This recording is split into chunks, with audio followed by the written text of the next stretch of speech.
Mesdames et messieurs, il est 8h30. Christophe est là aussi. Il aurait pu arriver, donc...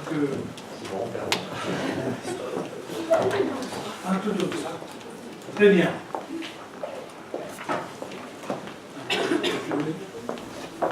J'ai quoi? Les présents, hein, sont présents.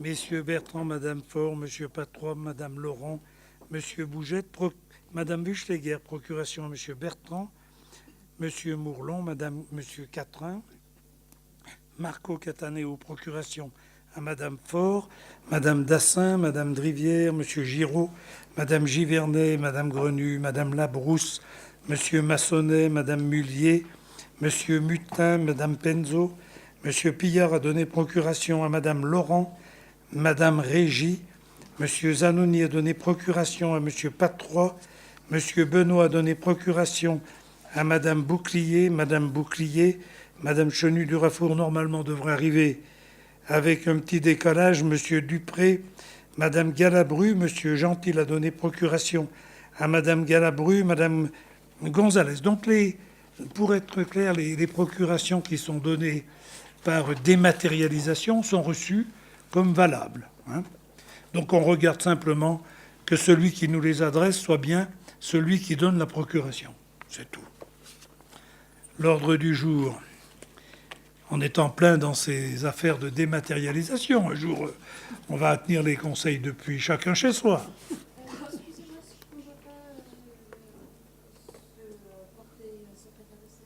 Pardon, vous avez raison.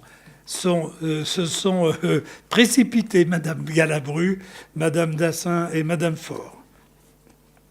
J'allais y venir, Madame Galabru. Ah, vous mettez le rythme, là. Hein? Très bien. Donc, je passe à l'ordre du jour. Le premier point, c'est l'approbation du PV de la séance du 5 janvier. Je crois qu'on n'a eu aucune remarque. Donc, nous passons au vote. Des abstentions, des contre. Ce PV est approuvé à l'unanimité. Délibération, administration générale, c'est Madame Laurent qui rapporte modification du règlement intérieur. Oui, bonsoir. Donc, à la suite des élections municipales de mars 2014, il avait été établi un règlement intérieur du conseil municipal adopté en séance du 8 avril 2014. Vous avez tous les articles en annexe. À présent, dans le cadre de sa politique de développement des technologies de l'information et de la communication, la ville de Saint-Genis-Pouilly a mis en œuvre de nombreux projets d'administration électronique destinés à améliorer son fonctionnement et par conséquent la qualité des services rendus aux citoyens. L'accès à l'utilisation de ces nouvelles technologies nécessite d'équiper les élus de moyens informatiques. Je passe sur l'article, tout le monde le lira. Conformément à ces dispositions, la ville de Saint-Genis propose de fournir des moyens informatiques aux élus pour leur permettre d'assurer au mieux les missions qui leur sont confiées. Ce matériel sera mis à leur disposition pendant la durée du mandat.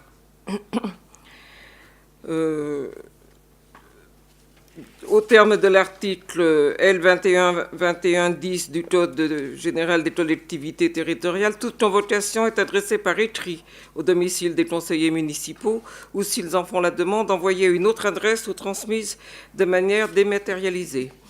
Vu l'accord unanime des conseillers municipaux, le matériel informatique mis à disposition permettra d'adresser les convocations au conseil municipal, aux commissions municipales et éventuellement à toute autre forme de réunion par voie dématérialisée. De plus, le conseil municipal est désormais filmé, la vidéo étant ensuite publiée sur le site internet de la mairie et sur ses réseaux sociaux associés. Donc, pour tenir compte de ces évolutions, il est proposé au conseil municipal de modifier le règlement intérieur du conseil municipal comme suit à l'article 3. Donc, on va prendre note de ce qui est écrit en gras. À présent, toute convocation sera adressée par défaut aux conseillers municipaux par voie dématérialisée ou déposée à leur domicile par écrit si besoin. En cas d'absence du maire, évidemment, la convocation est faite par un adjoint dans l'ordre du tableau. L'article 14 Ça concerne donc le conseil municipal filmé. L'enregistrement est ensuite diffusé sur le site internet de la mairie et sur ses réseaux sociaux, associés dans le respect de la législation en vigueur, notamment sur la protection de la vie privée.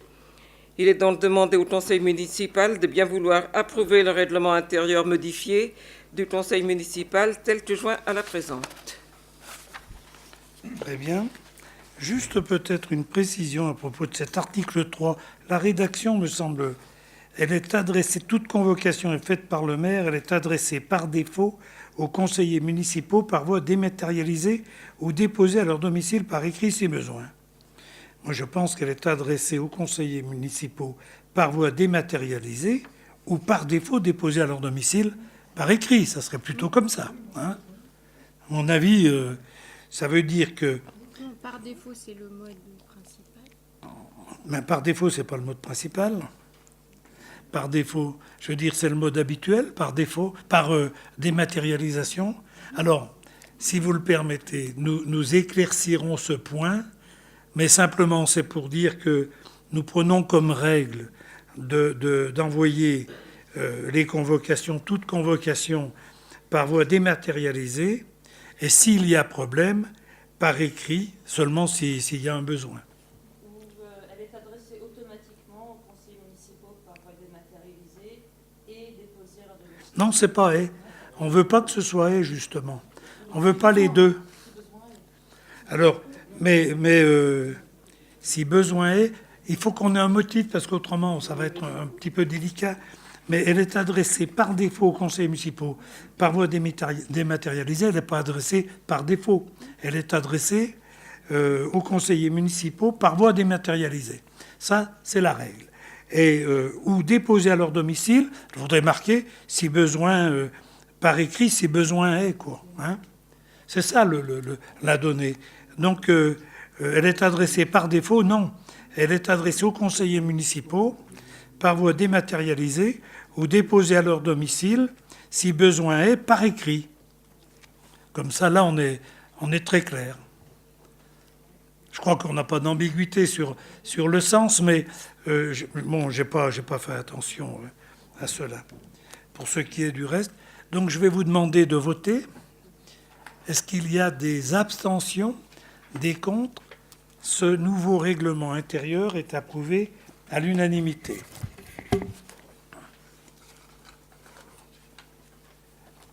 Nous avons donc le point numéro 2, c'est la mise à disposition du matériel informatique.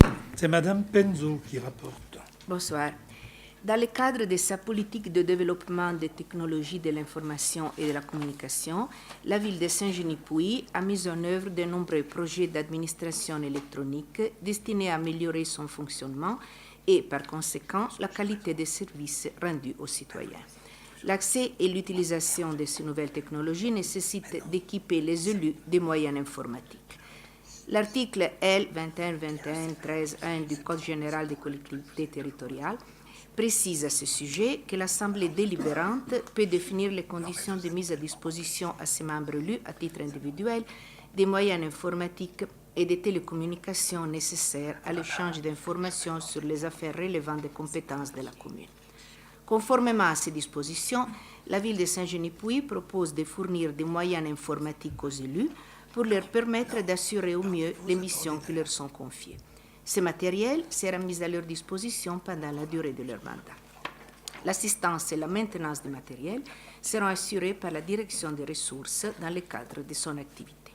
Il sera également attribué à chaque élu une adresse e-mail de type nom@mairie-saint-genis-pouilly.fr.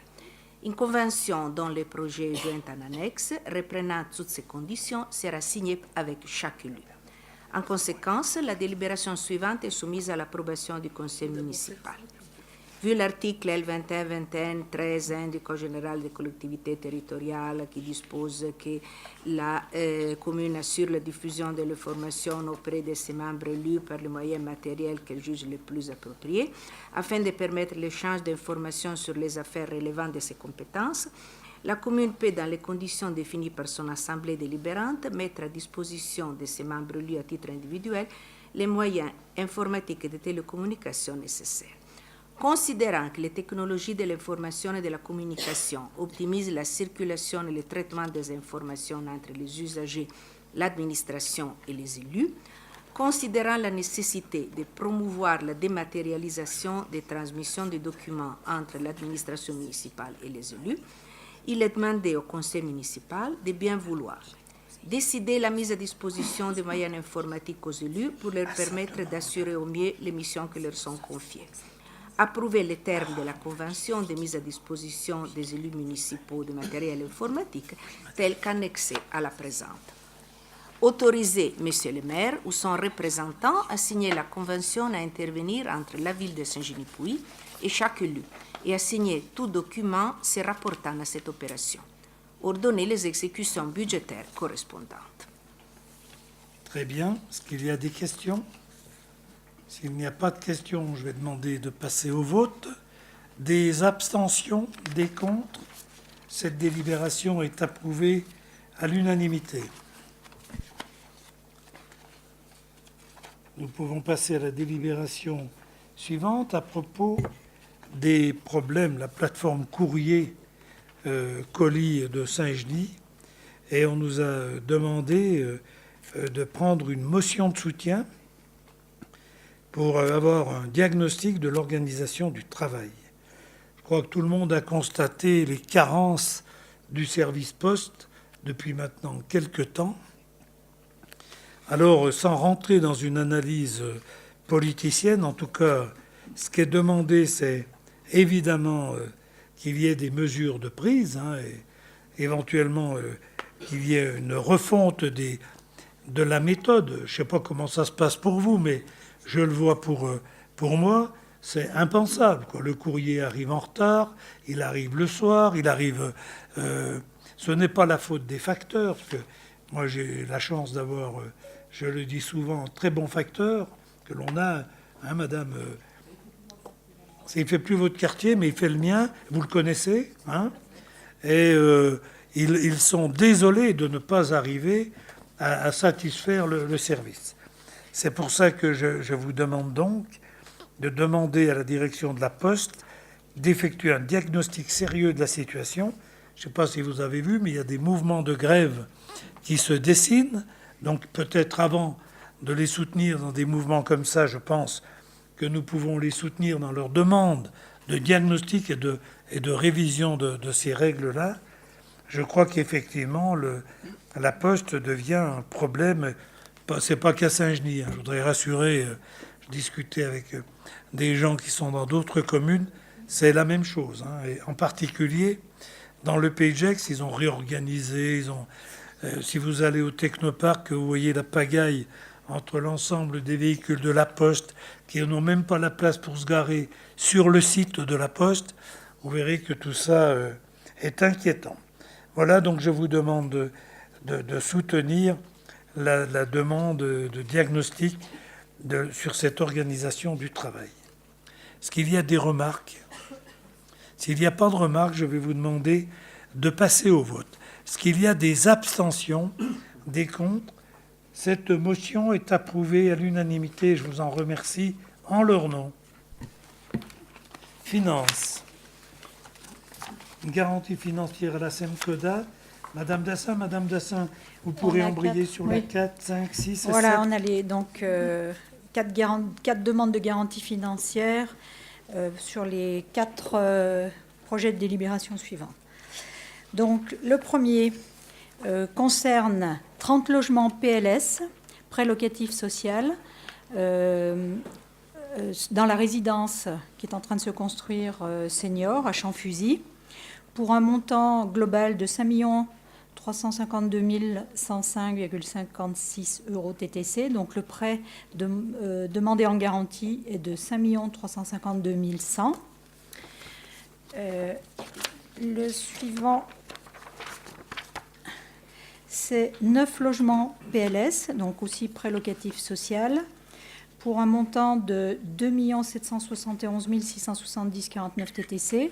Le prêt demandé en garantie est 2 746 600 €. Donc c'est dans la ZAC des Hautes-Pouilly, îlot H, parc de Jules. Donc tout ça, c'est toutes des garanties SEMCODA.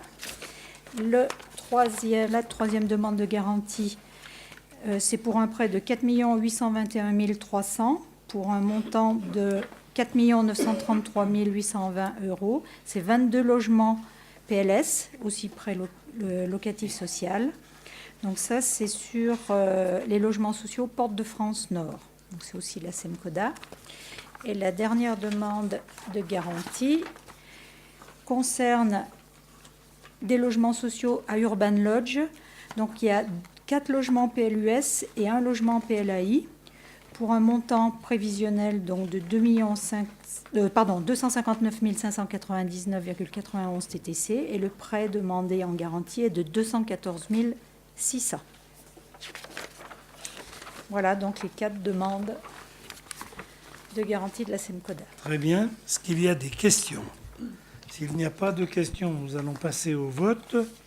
Alors, pour la première délibération, pour la délibération numéro 4, est-ce qu'il y a des abstentions ou des contre? Non, cette délibération est approuvée à l'unanimité.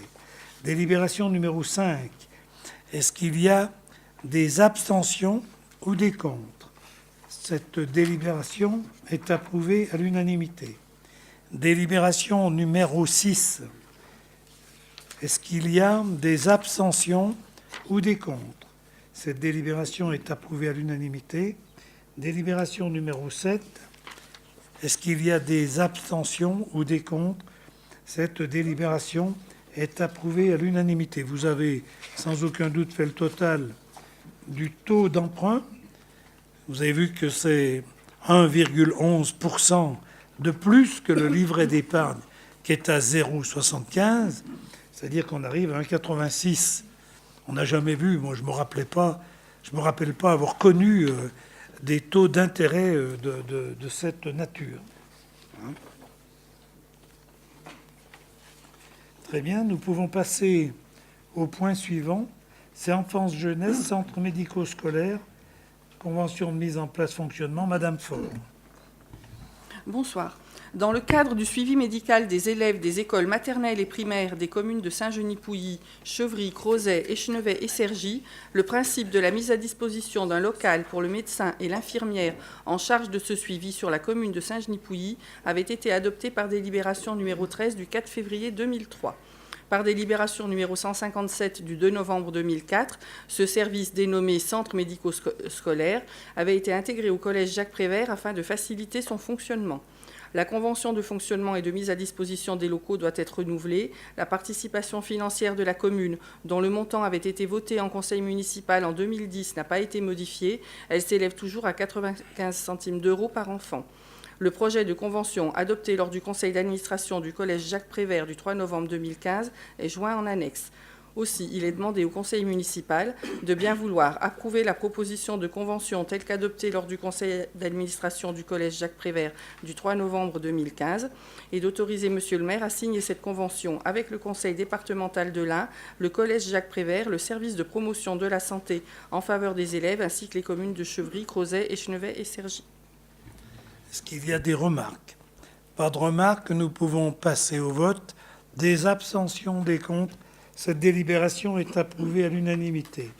Délibération suivante, Fédération nationale des centres musicaux ruraux. Madame Faure.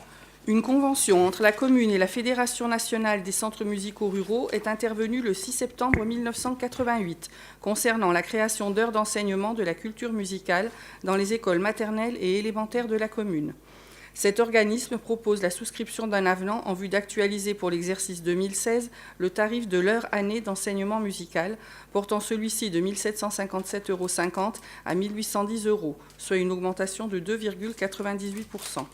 De même, le nombre d'heures hebdomadaires d'enseignement musical dans les classes des écoles de Saint-Genis-Pouilly sera porté de 20h30 à 23h30. Le projet d'avenant est joint à la présente délibération. Il est demandé au conseil municipal de bien vouloir approuver la proposition de revalorisation du coût de l'heure année au 1er janvier 2016 pour le porter à 1 810 €, Approuver la proposition d'augmentation du nombre d'heures d'enseignement musical dans les classes de 20h30 à 23h30 et autoriser Monsieur le maire à signer l'avenant au protocole d'accord avec la Fédération des centres musicaux ruraux ainsi que tout document s'y rapportant. L'augmentation d'heures étant due aux augmentations du nombre de classes. Aux ouvertures. Pardon. Très bien. Est-ce qu'il y a des questions? S'il n'y a pas de questions, nous pouvons passer au vote. Est-ce qu'il y a des abstentions, des contre? Cette délibération est approuvée à l'unanimité. Ensuite, vie associative et sportive, approbation de la convention d'objectifs et de moyens entre l'OT et la commune. C'est M. Patrois qui rapporte. Oui, bonsoir. Par délibération du 7 octobre 2003, le conseil municipal de Saint-Genis-Pouilly donnait son accord pour la création d'un office de tourisme. Depuis lors, cette association remplissant des missions de service public, une convention d'objectifs a été mise en place afin de préciser les objectifs demandés par la mairie en contrepartie des recettes de fonctionnement émanant de la mairie dans le cadre strict de la liberté d'association et de la réglementation en matière de gestion de fait, les moyens humains et financiers nécessaires au bon fonctionnement de cet office.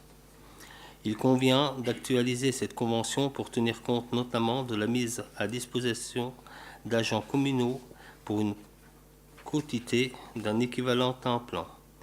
Les frais de personnel seront remboursés au terme échu par l'Office du tourisme. La commune reversera à l'Office du tourisme une partie du produit de la taxe de séjour qu'elle perçoit correspondant à une subvention annuelle de fonctionnement établie sur la base d'un dossier de demande comportant un budget prévisionnel précis pour l'année concernée et un bilan financier de l'année précédente. Éventuellement, le montant reversé de la taxe de séjour pourra intégrer des crédits complémentaires qui pourront être prévus pour toute autre tâche précise, ponctuelle ou permanente confiée à l'Office du tourisme, faisant l'objet d'une délibération du conseil municipal de la commune stipulant la nature, la durée du service et le montant des crédits spécifiques accordés sur la base d'une demande de l'Office. Le projet de convention est joint en annexe. Il est demandé au conseil municipal de bien vouloir approuver la convention d'objectifs et de moyens avec l'Office du tourisme, autoriser Monsieur le maire à la signer ainsi que tout document s'y rapportant. Très bien. Est-ce qu'il y a des questions? Donc vous avez pu voir cette convention d'objectifs. Vous savez qu'aujourd'hui, nous sommes tenus d'avoir, avec toutes les associations, ces conventions d'objectifs qui chiffrent l'ensemble des données. S'il n'y a pas de questions, nous pouvons passer au vote. Est-ce qu'il y a des abstentions, des contre? Cette délibération est approuvée à l'unanimité. Délibération suivante, c'est l'Office de tourisme, convention de mise à disposition de personnel. Monsieur Patrois. Donc, toujours pour l'Office, par délibération du 2 février 2016, le conseil municipal autorise Monsieur le maire à signer avec l'Office de tourisme de Saint-Genis-Pouilly une convention d'objectifs et de moyens, précisant notamment une mise à disposition de personnel. La dite convention est conclue pour la mise à disposition de 2 agents avec leur accord pour une quotité correspondant à un équivalent temps plein par la commune de Saint-Genis-Pouilly au profit de l'Office de tourisme de Saint-Genis-Pouilly. Ces agents remplissent les fonctions d'agents d'accueil et de développement touristique. À ce titre, ils participent à la réalisation des missions listées dans la convention d'objectifs et de moyens. Ils sont mis à disposition de l'Office du tourisme de Saint-Genis-Pouilly à compter du 1er janvier 2016 pour une période d'1 an, renouvelable au maximum une fois. Leurs conditions de travail sont fixées par l'Office du tourisme. Leur dossier administratif demeure placé sous l'autorité exclusive de l'administration d'origine qui en assure la gestion. L'Office de tourisme de Saint-Genis-Pouilly rembourse à la commune de Saint-Genis-Pouilly leur rémunération ainsi que les contributions et les cotisations sociales afférentes au prorata du temps mis à disposition. En outre, dans le cadre du futur transfert de la compétence promotion touriste à la CCPG, la mise à disposition prendra fin de droit au moment du dit transfert. Il est demandé au conseil municipal de bien vouloir approuver la mise à disposition de personnel pour l'Office de tourisme, autoriser Monsieur le maire à signer les conventions individuelles de la mise à disposition. Très bien. Est-ce que vous avez des questions? Pas de questions. Ça fait déjà quelques années qu'on fonctionne de même nature. Nous passons au vote. Est-ce qu'il y a des abstentions, des contre? Cette délibération est approuvée à l'unanimité. Nous passons au point suivant. Travaux environnement, aménagement de la RD 35A. C'est M. Mourlon qui rapporte. Bonsoir. Dans le cadre de la sécurisation de la RD 35A, la commune a aménagé un plateau surélevé et des coussins lyonnais. S'agissant de travaux situés sur le domaine public routier départemental, il convient d'établir une convention précisant les engagements respectifs de la commune et du conseil départemental vis-à-vis de ce projet, et notamment que la maîtrise d'ouvrage et le financement de l'opération sont assurés par la commune.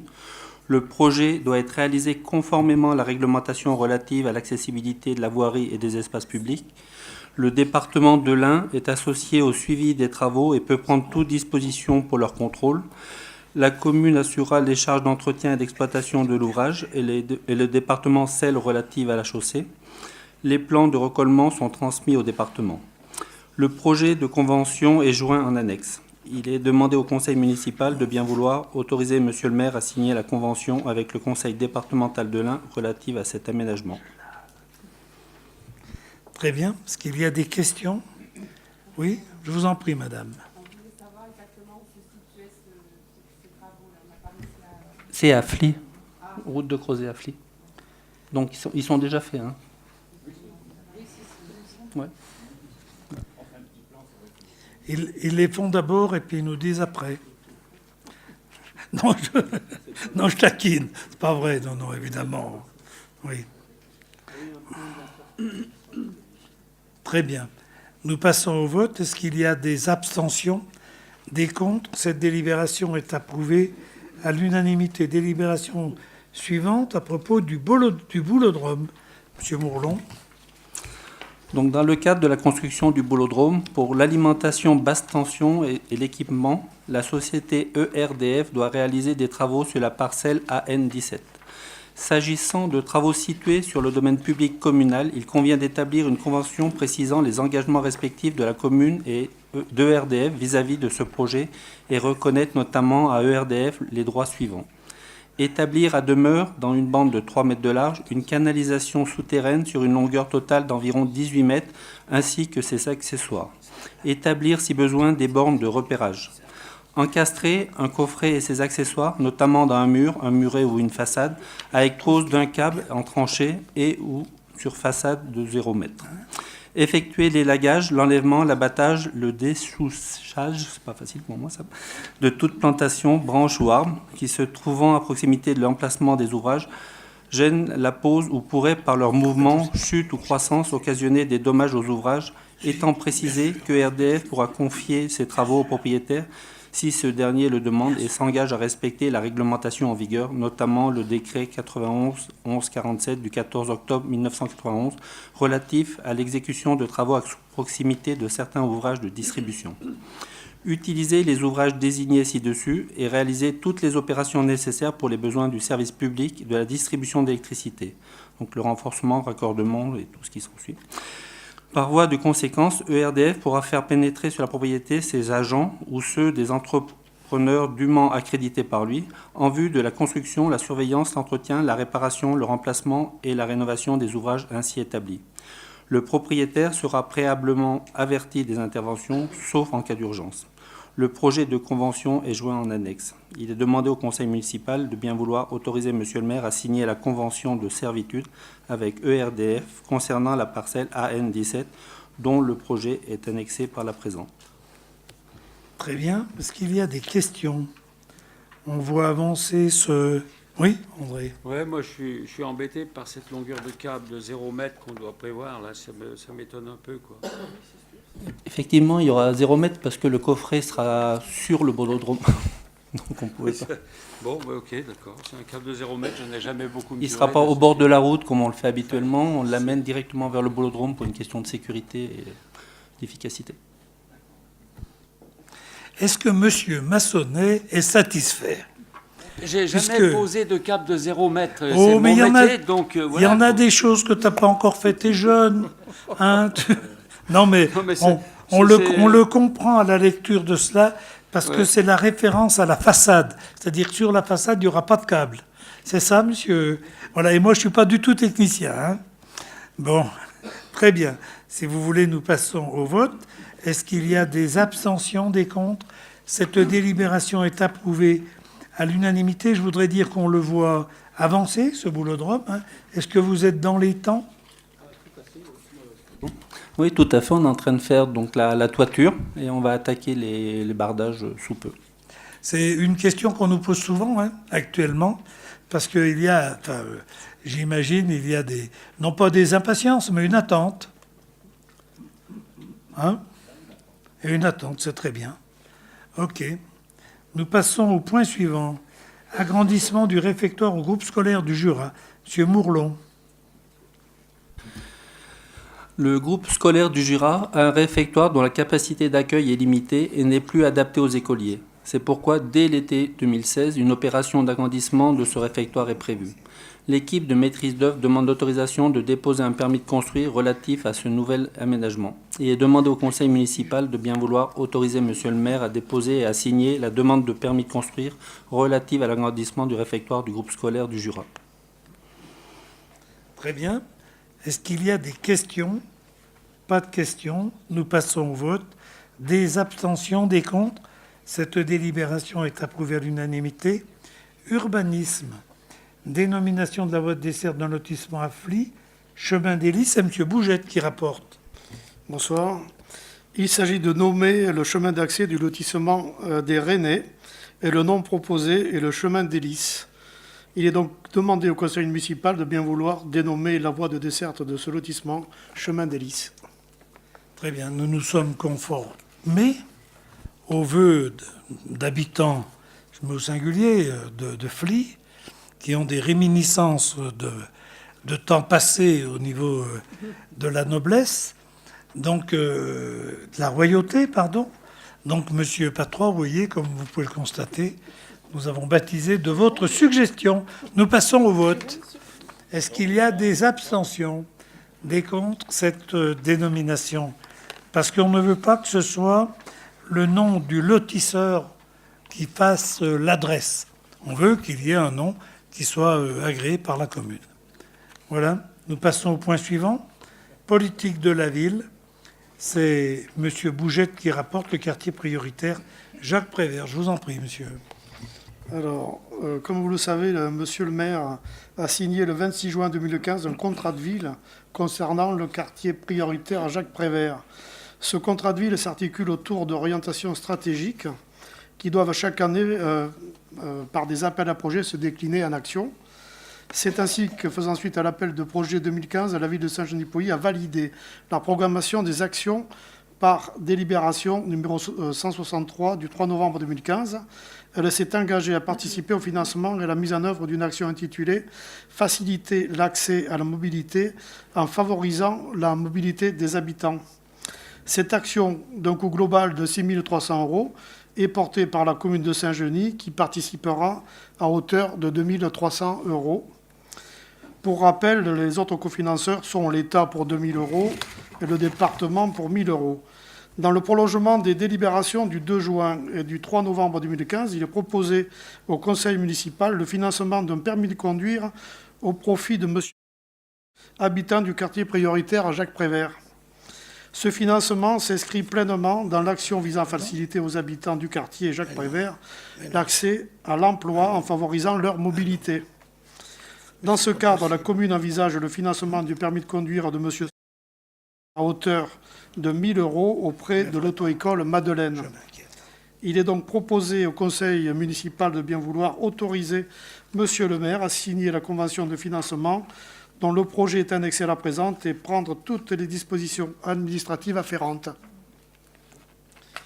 Chers collègues, je souhaiterais qu'on puisse voter cela. Vous avez connaissance du nom, mais qu'on l'enlève pour les comptes rendus. C'est un peu gênant pour la partie bénéficiaire. Est-ce que vous êtes d'accord qu'on enlève le nom et que l'on vote cette délibération? S'il n'y a pas de remarques, nous pouvons... Oui, madame. Excusez-moi, juste une question. La fin de la convention dit effectuer X heures au profit de la mairie. C'est pas au profit de la mairie, c'est au profit... Oui, vous avez raison. C'est les heures de conduite, là, ce qu'on veut dire. Hein? C'est en contrepartie, pardon? Allez-y. Ah, c'est en contrepartie d'heures bénévoles, ah, d'accord, qui sont fournies par la personne bénéficiaire à cela. Excusez-moi. Alors, donc, si quelqu'un a 10 heures de cours, remboursera 10 heures de travail bénévole à la commune. Je vais d'abord passer au vote, puis après, on reviendra sur l'histoire des permis de conduire. Est-ce qu'il y a d'autres questions à propos de cela? Pas d'autres questions, nous passons au vote. Des abstentions, des contre. Donc, cette délibération, merci, Monsieur Bougette, est approuvée à l'unanimité. Je voudrais vous préciser que nous prenons, dans le cadre des aides que l'on peut apporter aux gens qui habitent non pas seulement le quartier de là-bas, des aides pour passer le permis, hein, sans compensation. Parce qu'il y a des gens qui, évidemment, ne pourraient pas apporter, au vu de leurs moyens, des compensations. En général, les gens des auto-écoles nous disent qu'il faut à peu près, ou au minimum, 1 heure de cours par année d'âge. Si vous avez 40 ans, à peu près 40 heures, etc.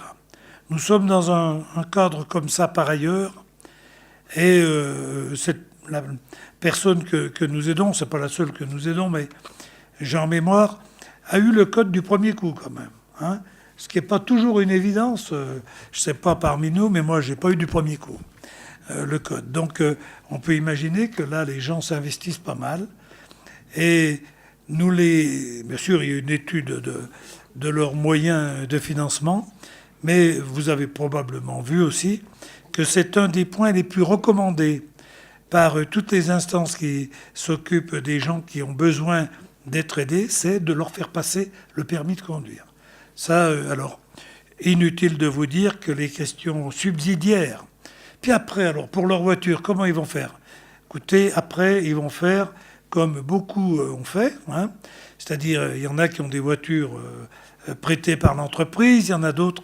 En l'occurrence, j'ai en tête un cas où la personne qui est en cours de passer le permis aura une augmentation de 200 € par mois si elle peut trimballer effectivement ses collègues pour aller au travail. Donc ça permettrait éventuellement d'amortir une voiture. Voilà. C'est donc dans cet esprit-là, hein, c'est pas l'esprit de faire des cadeaux, c'est dans l'esprit de faire évoluer les personnes à qui il manque, en particulier dans notre secteur, il faut bien le reconnaître, à qui il manque ce permis de conduire. Voilà. Très bien. Écoutez, donc nous pouvons passer... Nous avons fini, nous pouvons passer à la mise en œuvre de la délégation au maire. Pardon, on n'a pas voté. Excusez-moi. Oui, non, mais... alors, est-ce qu'il y a des remarques? Il n'y a pas de remarques. Nous passons au vote. Est-ce qu'il y a des abstentions? Pas d'abstention. Donc, ou des contre, cette délibération est approuvée à l'unanimité. Et je vous en remercie. Pour ceux qui sont de la mise en œuvre de la délégation au maire, est-ce qu'il y a des questions? Pas de questions. Donc, comme vous le savez, alors en information, je voudrais évidemment vous informer, pour celles et ceux qui ne le savent pas, du décès de Christian Roy, qui avait été premier adjoint à la commune de Saint-Genis-Pouilly. Son épouse, au mandat suivant, avait été adjointe aussi au maire. Christian Roy avait, à l'époque de la commune ruinée, c'est-à-dire de 77 à ce premier mandat à 83, la commune était dans une désespérance financière. Et à l'époque, il y avait eu un énorme travail de fait auquel Christian Roy et d'autres, j'avais le plaisir de faire partie de cette équipe, ont beaucoup œuvré pour rétablir les finances communales. Voilà, c'est pour ça que je vous informe de son décès. Il n'est pas ordinaire que nous parlions des décès des gens avant nous, hein. Mais là, c'est un cas très particulier qui a beaucoup œuvré pour l'ensemble de la commune. Voilà. Très bien. J'avais d'autres sujets, mais je les aborderai une autre fois en présence des personnes avec qui je voudrais échanger. Est-ce qu'il y a Des questions? Non, juste une remarque, des excuses.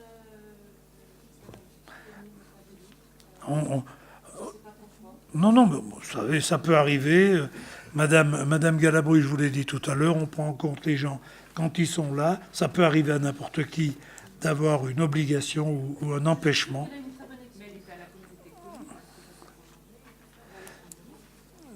Très bien.